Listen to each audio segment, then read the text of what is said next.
Bismillahirrahmanirrahim. Anzalna 'ala abdihi al-kitab wa lam yaj'al lahu 'iwaja fihi. Wassalatu wassalamu 'ala sayyidina Muhammadin alladhi haraba al-batila wa ayyada al-haqq wa tamasa ar-rabaa'il wa ahya al-fadaa'il wa tammama makarim al-akhlaq wa hada an-nas ila as-siratal mustaqim.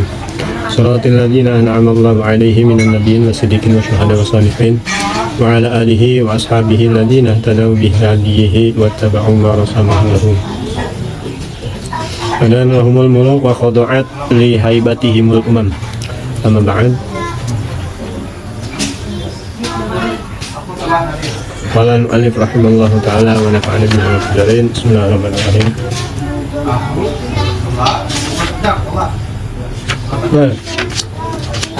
Baik. Lanjutkan. Bismillahirrahmanirrahim. As-sanatul ula, tahun pertama.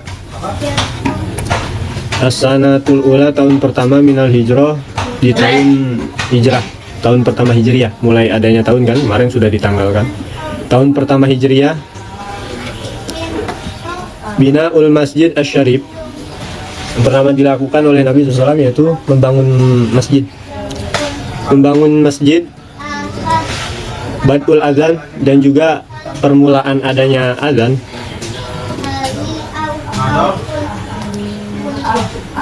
Terus azan fajri Ramadan, adanya awal azan subuh.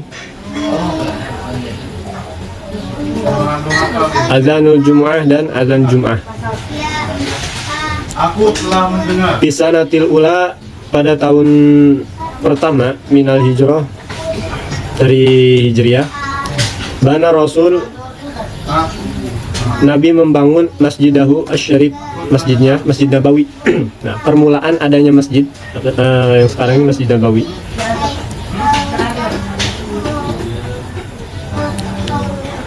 Waqad amila, dan bekerja, ikut bekerja Nabi fihi, di dalam membangun, binafsihi, yaitu Nabi SAW ikut kerja.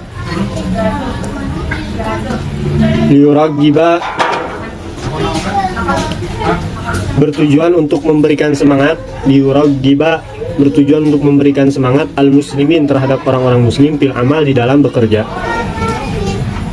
Wapiha, dan di tahun itu juga tahun pertama, syuri'a, mulailah disyariatkannya azan. Yunabbaha, untuk mengingatkan, menegur, al-ghafil, pada orang yang lalai, wa yudzakira, dan mengingatkan asahi, orang yang lupa, liyakunal ijtima, agar menjadikan perkumpulannya mereka ini aman, menjadi sifatnya menjadi umum.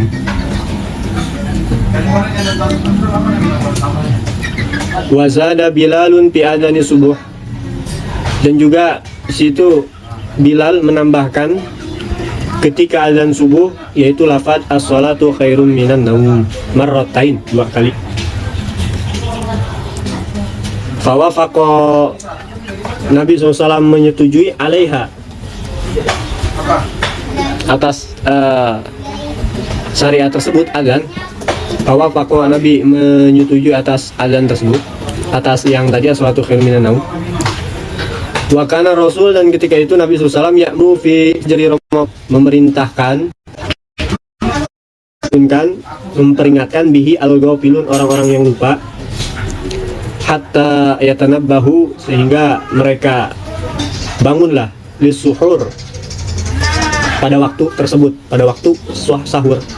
Wasani, dan yang kedua, lisolah, nah, azan yang kedua baru dah dan sholat.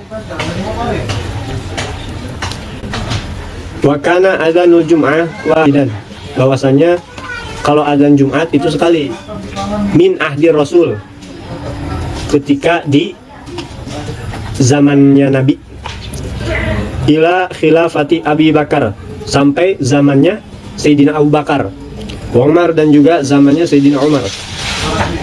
Awaluhu, permulaan azan, permulaan azan yang tadi pertama, yang satu doang tuh apa? Azan Jumat. Idza jalasal imam, ketika imam sudah duduk, alal mimbar, di atas mimbar. Nah, wakana, dan baru kemudian azan ala babil masjid, di pintu masjid. Nah, Zada Utsman, Sayyidina Utsman menambahi radhiyallahu an al-adzana tsaniyah. Adzannya ada 2 kali ini kayak kita di sini sekarang. Nah, itu kan yang sekali itu di zaman ketika Nabi awal-awal kan. Bisa babi kasrotin nas, karena sudah banyaknya manusia. Nah jadi ketika tahun pertama, nah ini melanjutkan dari yang kemarin yang ke berapa? Ke awal. Tidak, ini yang kedua. Yaitu mulailah di sini, yang kedua di sini sudah mulai banyak kejadian, ada juga perang, sudah mulai ada perang yang hebat, Badar, ini Uhud, Khandaq dan lain-lainnya. Nah, ini mulainya ada semua hukum-hukum ditetapkan. Nah, itu setelah Nabi SAW hijrah ke Madinah ke sini. Nah, bahkan tanggal Hijriyah itu mulai diadakannya ketika Nabi SAW pindah ke Hijriyah, mulai diadakan. Nah, ini tanggal 1 Hijriyah, awal mula tanggal 1 Hijriyah ketika Nabi SAW sampai di Madinah ketika itu. Nah, awal mulanya Nabi SAW langsung yaitu Banaul Masjid, membangun masjid dulu. Nah, itu terjadi kejadian tersebut di tahun pertama Hijriyah. Nabi SAW yang ikut serta membangun, bahkan tadi ikut bangun masjid bersama dengan para kaum muhajirin dan juga kaum ansor. Nah, ketika itu tanah yang dijadikan masjid, di dalam riwayat ada mengatakan tanah tersebut tanah yang awal mula diinjak oleh kudanya Nabi turun. Nah, ketika kemarin kan sudah dibahas, ketika Nabi awal datang dari kota Mekah ke Madinah, sampailah di Madinah, kudanya Nabi langsung naik, langsung turun ke tempatnya. Siapa itu? Nah, turun ke tempat tersebut. Nah, kuda tersebutlah berdiam di situ, dan disitulah tanah yang awal mula dibangun. Nah, Nabi SAW membeli tanah tersebut. Nabi SAW membeli. Nah, setelah membeli tersebut, Nabi SAW membeli tanah tersebut, dibayar jadi. Nah, kemudian langsung Nabi SAW membangun masjid lah di situ. Nah, itu masjidnya nggak kayak sekarang kan gede, mewah. Kecil masjidnya, paling 4 kali berapa paling, modelnya kotak dia. Nah, itu tanah Nabi. Nah, modelnya kotak masjid Nabi ini. Terus tiangnya dari batang korma, pohon korma tiangnya. Atasnya dari pelepah korma.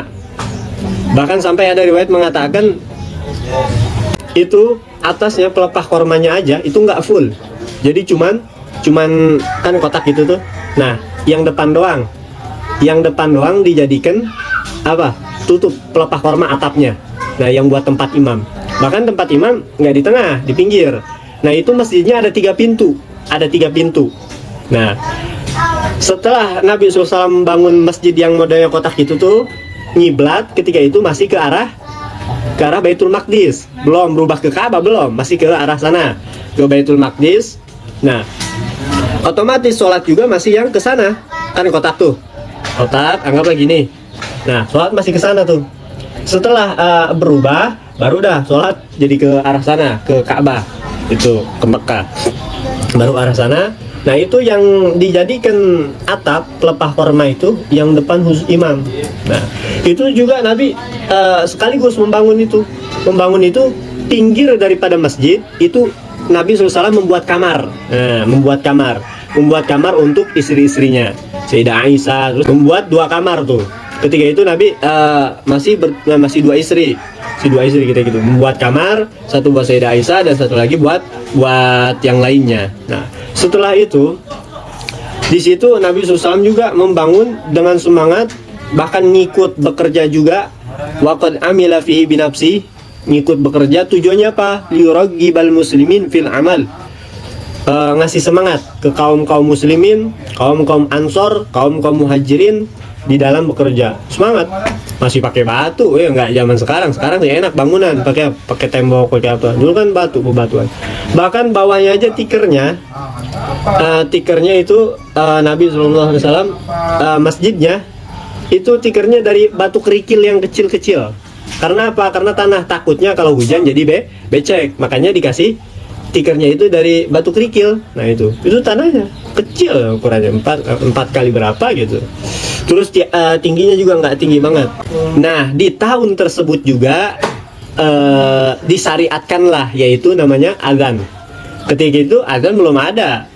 Islam udah ada, sudah mulai berkembang, akan tetapi azan belum ada syariatnya, belum disyariatkan gitu, belum disyariatkan oleh Nabi. Bahkan itu ketika sholat ya sholat biasa. Nah disitulah tahun pertama tahun pertama hijrahnya Nabi, di situ juga yaitu permulaan adanya azan, disyariatkannya azan. Nah, dan juga membangun masjid. Nah yang sekarang jadi Masjid Nabawi. Nah itu Masjid Nabawi itu. Nah itu asal mulanya adanya azan, bahkan itu tidak ada syariatnya. Maksudnya tidak ada di dalam Al-Quran maupun hadis Nabi mengatakan, enggak. Akan tetapi adanya syariat azan ini, yaitu ketika itu bahwasannya ada satu sahabat yang bernama siapa? Abdullah bin. Nah, di situ ada bahwasanya istasyara Rasul sallallahu alaihi wasallam ashabahu fi ma yaf'alu idza awanu shalah faqala ba'dhum. Ketika itu masjid sudah dibangun, mau sholat kan bingung ibaratnya untuk ngadain ijtima, berkumpul tuh di sholat berjamaah dan lain-lainnya. Nah di situ istasyar, musyawarahlah Nabi sallallahu alaihi wasallam bersama dengan para sahabatnya atas apa yang akan dilakukan gitu. Akhirnya idza awanu shalah, ketika datang waktu sholat, maka mereka mengatakan, ya Rasulullah, bagaimana kita mengingatkan orang-orang untuk supaya berkumpul ke masjid, supaya mau sholat dan lain-lainnya segala macamnya. Kemudian belum ada tuh syariat azan, belum ada.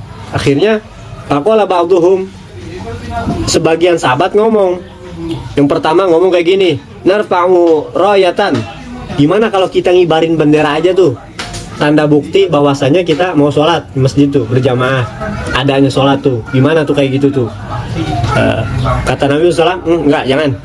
Terus ada yang nyeletuk lagi, ada yang ngomong, gimana kalau kita nus'ilu naron ala murtafi'il hidab.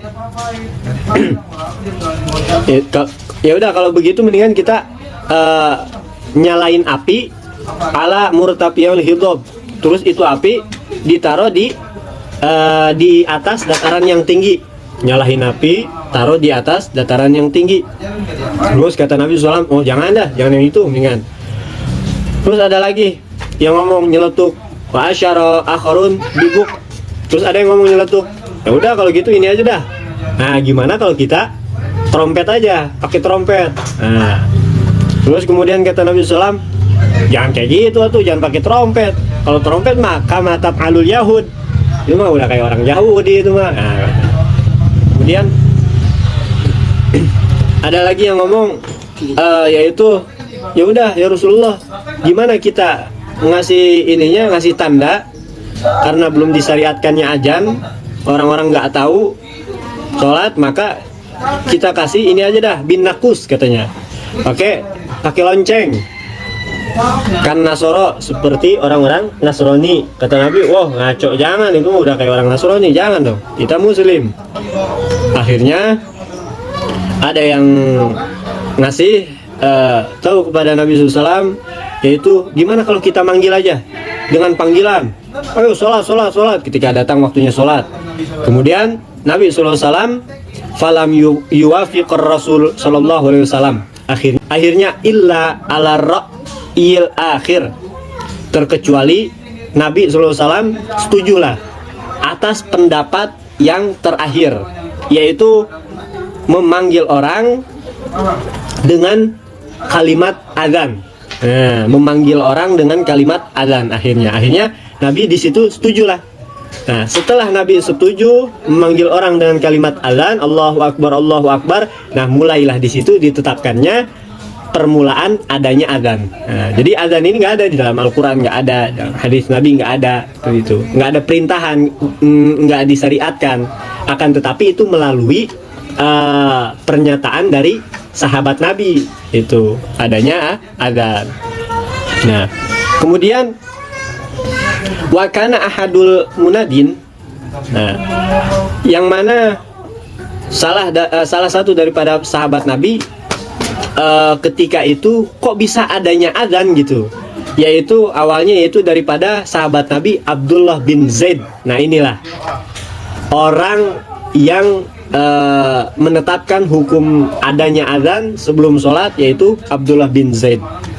Fabainama huwa bainan naim wal yaqzan. Ketika itu Abdullah bin Zaid modelnya posisinya keadaannya lagi tidur, tapi dia yaqozoh, tapi sadar tapi nggak sadar gitu. Itu suka kayak gitu gak? Tidur tapi kayak bangun gimana gitu. Nah, kayak gitu. Nah, itu Abdullah bin Zaid seperti itu. Nah, mimpilah walhasil mimpi. Tiba-tiba ketika Abdullah bin Zaid tidur tapi kayak nggak tidur, tiba-tiba arodolahu syakhsun, datang tuh nunjukin satu orang, datang ke Abdullah bin Zaid, wa 'allamahul adzan, langsung ngajarin adzan. Kata itu orang, Abdullah bin Zaid, aku ajarkan beberapa kalimat untukmu untuk mengundang orang-orang kaum muslimin, katanya. Kemudian diajarin sama orang tersebut kepada Abdullah bin Zaid, yaitu Allahu Akbar, katanya. Allahu Akbar, Allahu Akbar, syahadu an la ilaha illallah. Nah, langsung sampai akhirnya ajarkanlah. Falamman tabaha, pas selesai beres diajarin, Abdullah bin Zaid bangun dah dari tidurnya. Akhbarur Rasul sallallahu alaihi wasallam bihadaruya. Akhirnya langsung ngedatang nyari Nabi, itu langsung nyamperin Nabi, ngedatengin Nabi, langsung ngasih tahu, ya Rasulullah, masih tahu tuh, ya Rasulullah, bahwasanya anak ini lagi tidur gini, dan ada yang ngasih kalimat-kalimat untuk mengumpulkan orang, katanya itu ini Allahu Akbar terus sampai akhir. Faqala, terus kemudian kata Nabi sallallahu alaihi wasallam, innaha la ru'ya haq. Nah, kata Nabi, oh ente mimpi benar tuh langsung. Jadi udah mulai dah. Berarti sekarang ketika kita mau mengumpulin orang untuk sholat, mau ngumpulin orang untuk sholat, dah tetapin aja apa yang ente impikan. Nah, akhirnya langsung ketika Nabi menyatakan benar tuh mimpi, langsung wa amarahu ayulakkinahu Bilal. Langsung Nabi SAW ngomong ke Abdullah bin Zaid, ya udah ente cari Bilal, ente cari. Terus ente ajarkan kalimat-kalimat azan kepada Bilal, karena Bilal lebih cocok, suaranya lebih bagus, suaranya lebih lantang dibandingkan ente. Nah, suruh Bilal tuh azan tuh. Wah, langsung Bilal azan dah. Ketika tadi Abdullah bin Zaid ngabarkan kepada Bilal dan mengajarkan daripada azan tersebut, enggak lama kemudian Sayyidina Umar nyeletuk ngomong, walamma sami'ahu Umar bin Al-Khattab qala li Rasul sallallahu alaihi wasallam. Nyeletuk ngomong langsung. Kata Sayyidina Umar ngomong pas ngedengar, waduh, ini yang anak denger nih. Kata Sayyidina Umar langsung ngomong, ya Rasulullah, wallah ra'aitu mithlahu. Kata Sayyidina Umar, ya Rasulullah, sungguh, sumpah, anak ini ngedengar apa-apa yang Bilal ucapkan. Seperti itu, apa-apa yang Bilal ucapkan anak ngedengar. Ternyata seperti itu, benar. Nah, ternyata akhirnya Sayyidina Umar bin Khattab juga mengetahui adanya azan, dan juga tadi seperti itu. Makanya awal mulanya adanya azan yaitu dari sahabat Nabi, yaitu Abdullah bin Zaid. Bahkan daripada Sayyidina Umar juga mengetahui mimpi juga Sayyidina Umar ketika itu. Nah, itulah. Kemudian juga menambahkan, bahkan ketika itu ada di riwayat-riwayat yang lain, sejarah-sejarah yang lain, bahwasanya Bilal bin Rabah ketika itu menambahkan, ketika azan subuh menambahkan, yaitu as-sholatu khairum minan naum 2 kali. Nah, kemudian kata Bilal, ketika azan, mau azan ya Rasulullah, bagaimana aku tambahkan kalimat as-sholatu khairum minan naum ketika azan 2 kali. Akhirnya kemudian kata Nabi SAW, ya boleh, silahkan. Untuk apa kamu ngasih kalimat seperti itu? Tujuannya untuk mengingatkan agar mereka ini bangun melaksanakan sholat Nah, akhirnya ya ditetapkan oleh Nabi, setuju, jadilah. Yaitu azan subuh ada as-sholatu khairum minan naum. Sholat lebih baik, lebih bagus daripada tidur. bobo. Gitu. Kemudian juga Nabi ketika itu ada perintah juga di bulan Ramadan subuh itu Nabi SAW memerintahkan 2 kali azan. Nah sini 2 kali azan nih Nabi SAW memerintahkan. Kok bisa seperti itu? Karena azan yang pertama untuk mengingatkan, membangunkan orang-orang yang lupa, yang lalai, supaya bangun untuk sahur. Nah itu di bulan Ramadan ketika itu. Makanya jangan aneh ente. Di sini suka ada azan 2 kali. Ada Pernah dengar? sahur. Oh itu mah. Ada itu sahur itu. Ada 2 kali ada biasanya. Kalau di kampung anu sono ada. Pertama azan jam 4 tuh. Yang nggak tahu mah ini orang mabok kali ya katanya. Baru jam 3:30 udah azan. Makanya jamnya ngaco, ditipu kali. Gitu. Ya 2 kali. Jadi sebelum waktu azan subuh kayak misalkan jam 3:30 azan dulu. Tujuannya ya itu tadi, membangunkan, mengingatkan orang bentar lagi mau sholat, mau sahur dan segala macamnya. Nah sudah mulai masuk waktu subuh baru azan lagi dah. Nah di situ baru azan mengajak untuk sholat yang kedua tadi itu. Dan juga tadi di sini dijelaskan kalau ketika masa Nabi SAW melaksanakan sholat Jumat itu azannya sekali di masa Nabi. Tapi setelah di masa dipimpin oleh khalifah daripada Sayyidina Abu Bakar Siddiq dan Sayyidina Umar baru dah azan itu ketika dipimpin oleh di masa Sayyidina Utsman baru ditambahkan jadi 2 kali azan. Jadi ketika masa Nabi terus dipimpin oleh khalifah Sayyidina Abu Bakar Siddiq dan Sayyidina Umar azan masih sekali itu. Azannya di mana pas azan? Pas imam duduk di atas mimbar langsung Bilal azan tuh langsung Bilal. Nah itulah. Nah kemudian menambahkan Sayyidina Utsman itu 2 kali azan. Kok bisa gitu? Karena semakin banyak orang katanya. Iya, makin berbondong-bondong orang masuk Islam, makin banyak orang makin banyak masuk Islam, makin bertambah orang-orang Islam makin bertambah. Makanya supaya tujuannya biar nggak lupa orang-orang, maka mulailah di situ 2 kali azan. Takutnya yang pertama masih lagi sibuk nih, belum ngedengar atau apa. Nah yang kedua nih langsung melaksanakan datang sholat Jumat. Di situ ada walamma tawalla Hisham, ketika Hisham bin Abdul Malik mengambil keputusan, mengambil alih tentang masalah azan. Ketika itu kan Sayyidina Utsman tuh ambil alih masalah azan, Sayyidina Utsman menambahkan bab azan. Nah kemudian setelah itu ketika diambil alih oleh Hisham bin Abdul Malik, kemudian Hisham bin Abdul Malik ja'alal azan baina yadayil khatib. Kemudian Hisham bin Abdul Malik menjadikan azan di depan khatib yang sampai sekarang kita lakukan. Nah itu karena di masa Sayyidina Utsman ketika itu dan juga di masa Nabi, imam naik di atas mimbar, azannya di pintu masjid supaya kedengeran keluar, supaya yang belum datang ke masjid datang dah. Nah ketika ketika kepemimpinan diambil alih oleh Hisham baru dah diganti itu langsung azan baina yadayil khatib, di depan khatib. Khatib naik duduk langsung azan. Kemudian tapi kata Abdullah bin Hisham bahwa bid'atun la ma'na laha. Tapi itu hal tersebut bid'ah, tapi bid'ahnya yang tidak ada artinya. Maksudnya nggak apa-apa gitu. Bid'ah yang nggak ada tujuan kesesatan nggak ada seperti itu. Karena kan memang Nabi ketika itu memerintahkannya azannya di masjid apa. Nah, ini kan dirubah, maka itu bid'ah itu. Tapi bid'ah juga la ma'na laha dijelaskan. Tidak ada, nggak apa-apa gitu. Kok bisa seperti itu? Dijelaskan idil adzan nidaun, karena adzan ini hanya sekedar panggilan, memanggil ila sholat, untuk sholat. Wa man kana kharijal masjid la yasma'un nida. Sedangkan orang yang ada di luar masjid la yasma'un nida, dia kagak ngedenger adzan. Nah, makanya itu makanya disunatkanlah adzan 2 kali dan juga seperti itu. Nah, kemudian di sini bahas Yahudul Madinah. Yahudi kaum Madinah. Nah, Yahudi kaum Madinah. Jadi tetap permasalahan tetap masih ada gitu, permasalahan. Ketika Nabi SAW di Mekah itu permasalahannya orang orang-orang kafir, orang Quraisy, orang-orang musyrik Makkah. Ketika Nabi pindah hijrah ke Madinah, keluar dari negeri, keluar dari kampung halamannya, nggak taunya di Madinah juga ada gangguan, yaitu dari pihak Yahudi Madinah. Kok ada Yahudi di Madinah? Ya ada, yang kemarin sudah dibahas.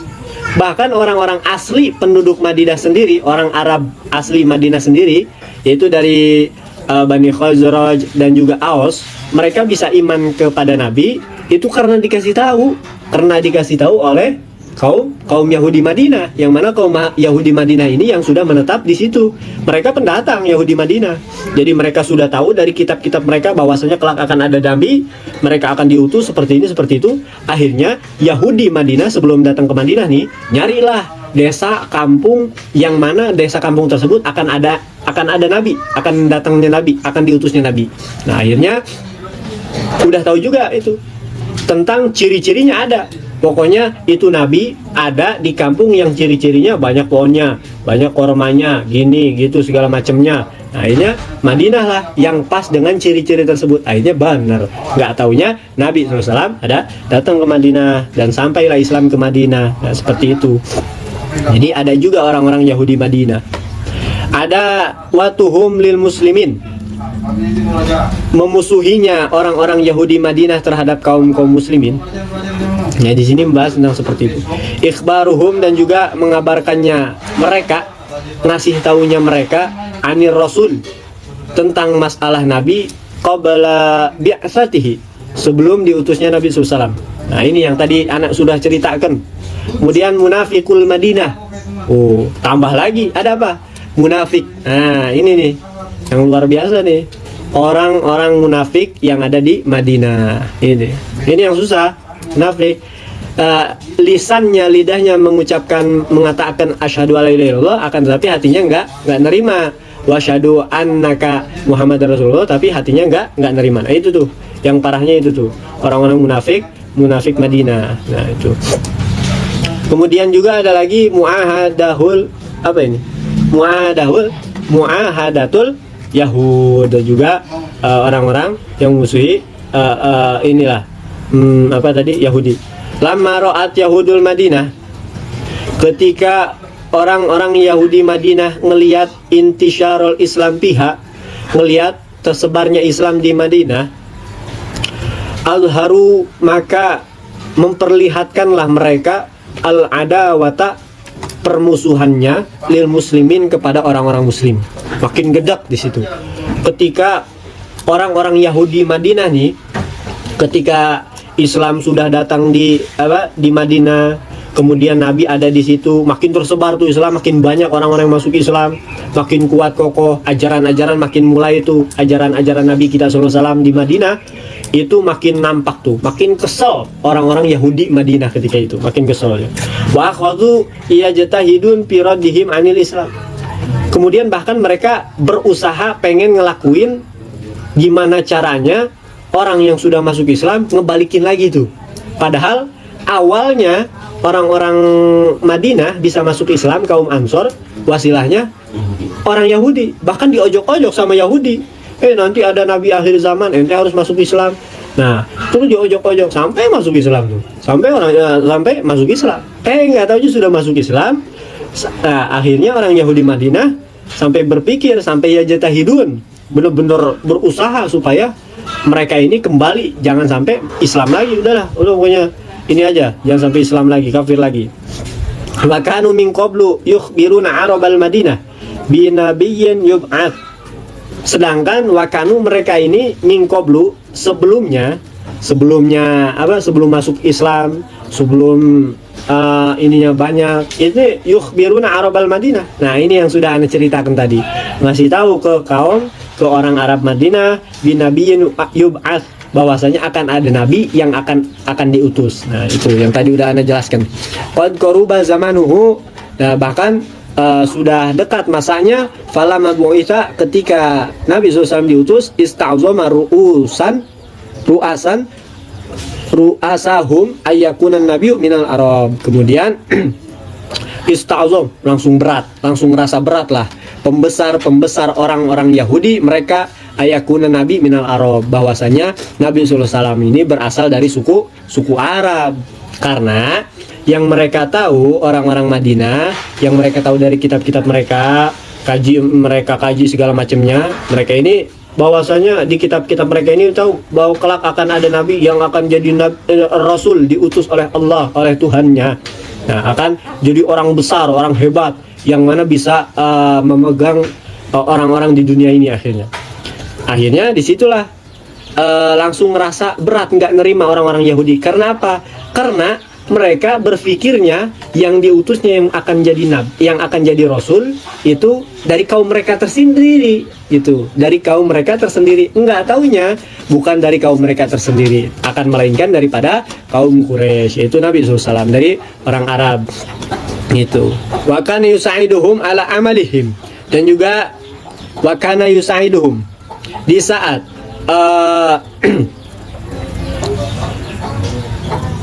di saat membantu kepada mereka ala amalihim, atas pekerjaan mereka ini, jamaatun munafikun, beberapa orang-orang munafik min arabil Madinah. Nah, di Madinah juga ada orang munafik.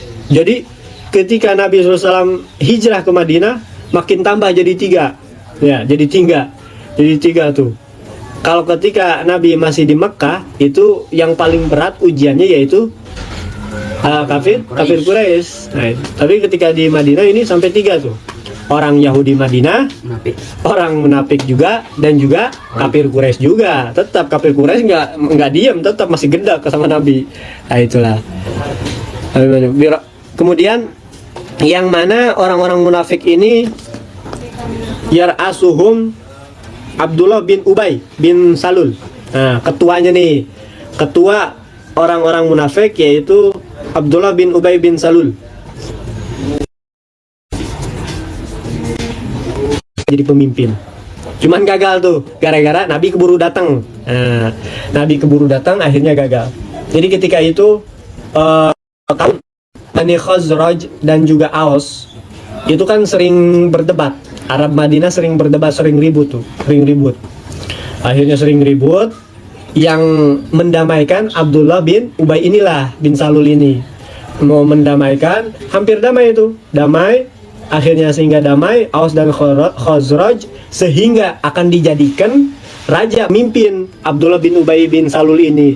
Enggak lama Nabi SAW sampai Madinah lah. Akhirnya Abdullah bin tadi Ubay bin Salul nggak jadi diangkat jadi pemimpin karena ada Nabi. Pamornya makin kalah,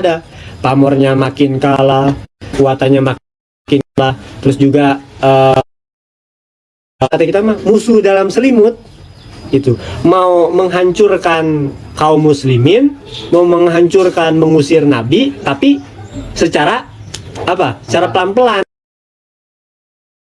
Itu Abdullah bin Ubay bin Salul, tapi nanti akan